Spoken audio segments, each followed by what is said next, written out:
Hey guys, it's Gina and I have something fun for you here today. So the brand sent this over to me for me to review for you guys, and I'm telling you, I didn't know what goodness cute overload I was going to get. So these are, all of the eggs have little 3D printed toys inside. So let me show you this one.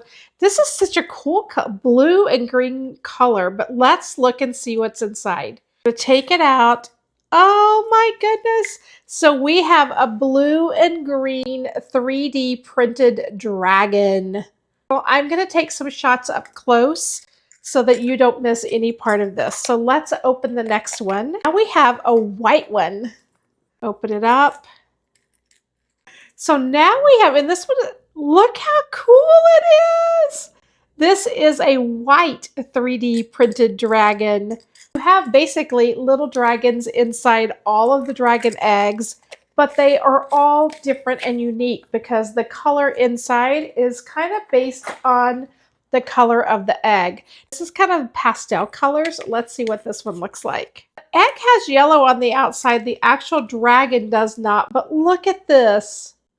This is way cooler, honestly, than I expected. These, again, are the fun little toys, 3D dragon printed eggs. Could be a birthday gift, just a fun toy to pick up for one of your kids or grandkids. These are going to be a lot of fun and I think a big hit. Another great find, and I'll see you for the next one.